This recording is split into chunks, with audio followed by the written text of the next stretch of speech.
Counterbalance squat. Now here I'm using a dumbbell. You can use a kettlebell, you can use a weight plate, you can use a Bulgarian bag, a dead ball, whatever you want. It doesn't really matter, so long as it's something you feel comfortable holding out in front. So you're gonna have to have a little bit of shoulder strength to be able to perform this exercise. What's important isn't necessarily the weight you select. What's more important is the quality of the movement, and I'll get to that in a bit. So by having the weight in front of us, especially by having it out further in front, this helps improve our balance and mobility.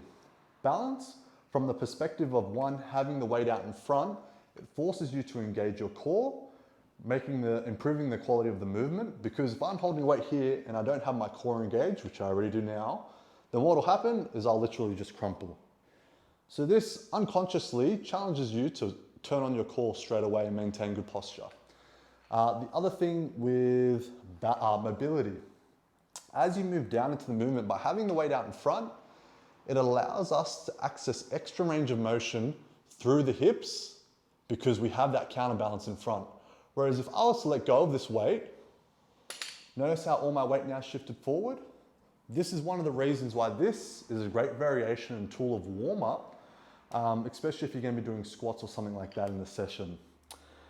Even so, an exercise on its own, it's still a great movement. So, holding your weight, whatever it is, something you feel comfortable holding out in front.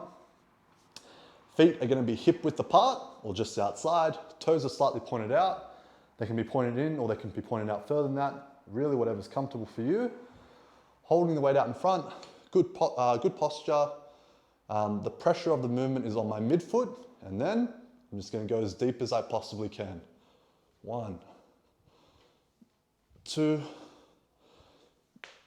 3. A little bit of a pop there, I'm sure you heard that. If there is a bit of popping and cracking, that's okay, so long as it's not painful.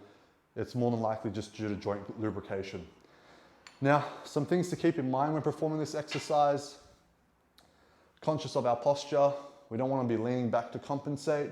If you are leaning back to compensate, then chances are the weight you're holding is too heavy. So find something lighter. It could literally be a 2-liter bottle of water. That's enough to help act as a counterbalance. Other than that, 2 more things. 1, focusing on full range of motion, going as low as you can, and control, making sure your knees aren't caving in and out. We want to make sure that whatever position my toes are in, my knees are tracking in line with them. So if my toes are in, then my knees are in line with them. If my toes are out, same thing. If there's a small degree of change, that's okay. But it's when it becomes an excessive amount, knees are literally touching each other, that the quality of the movement starts to suffer. Other than that, again, focusing on keeping the pressure on your midfoot.